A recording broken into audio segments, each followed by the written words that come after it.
Our next storyteller I have always just loved so much anyway, but more tonight than ever since he keeps fixing the microphone, which I'm not going to touch one more time tonight. Not only does he do microphones, he's also been a teacher here for 13 years. He's teaching English and he directs numerous plays. He actually was one of the first directors I had for my one-woman show, for which I am always eternally grateful. So, ladies and gentlemen, Jason Lambert.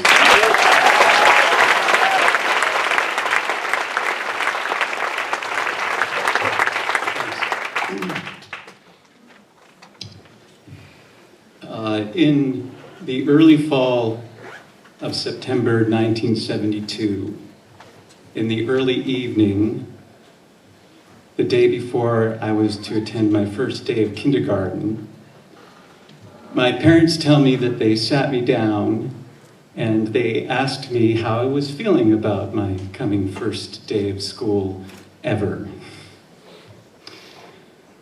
I said, I'm told because I don't remember, I'm feeling pretty good, but I'm not sure what I'm going to teach everybody.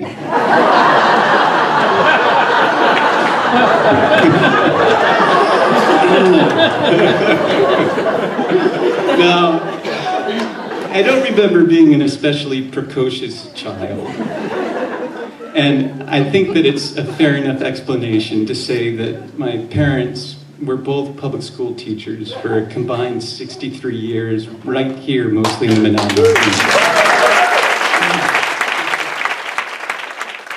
So it would make sense that the firstborn 5-year-old child of 2 public school teachers would think that kindergarten meant teaching.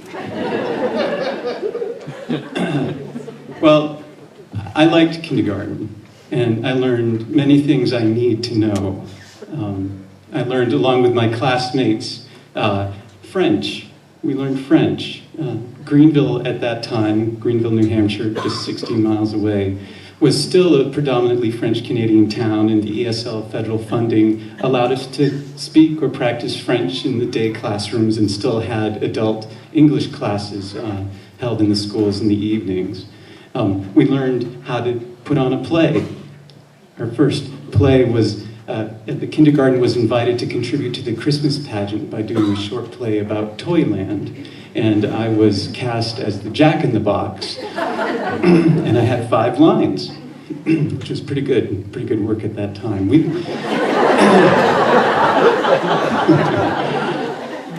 We all learned how to take naps on plastic mats, and we learned how to be kind to each other when we cried or wet our pants. Important stuff. You know, I think the heart beats hard in kindergarten. And I think that the one day that sticks most to me in my mind sticks there because it was the day that my heart beat best. Now, this day was in March. It was March 16th. It was a Friday. I looked it up recently, 1973, and as we all might be figuring out, the next day was St. Patrick's Day. And as we all know, any good elementary school is going to find a way to celebrate St. Patrick. So, Miss Osprett had informed us at the beginning of the day that we were going to be setting up the classroom into birthday party mode. Now, birthday party mode meant that these little rectangle tables that we all sat around most of the days were going to be moved into a slightly different part of the room, and the seating, which would often be around these small tables and oftentimes along the long ends of the table, that seating plan was going to be changed. And instead, sort of like a lord and lady, each of the students, 17 of us, were going to sit at either end of these tiny tables. I suppose because it was formal, it was celebratory, and also it meant that Miss Osprett could move around us very quickly in case there were no homeroom mothers to help her out. So Miss Osprey finished the story of St. Patrick, we all learned that he had banished the snakes, the slithering snakes, from the craggy island of Ireland, and they fell into the sea. And she said, "Class, we are now going to celebrate St. Patrick's Day." She went to her desk, she put the book that she was reading on the desk, she reached to a table behind her desk, and she pulled up a huge tray, and on the tray were red plastic bowls, and in those bowls were shamrock green Jell-O.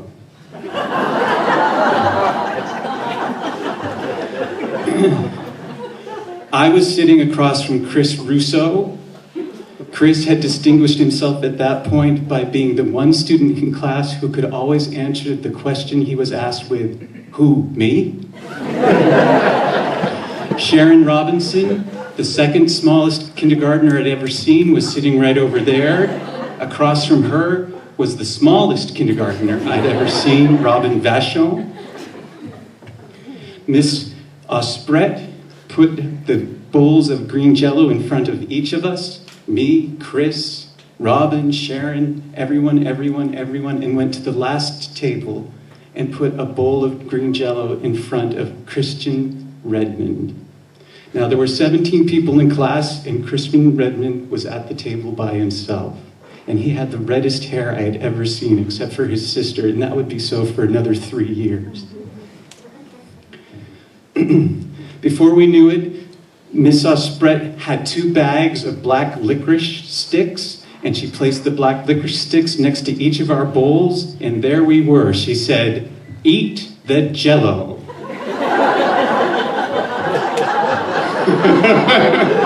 I mean, we had already seen a lot in our kindergarten, you know? We were dumbfounded. So, I tried to calm myself down. I looked at the bowl of Jell-O. I looked up at Chris. Nothing. I looked back down at the Jell-O. I looked at the black licorice stick. I looked around. I looked back at the Jell-O. I thought, maybe a leprechaun is going to come and help me.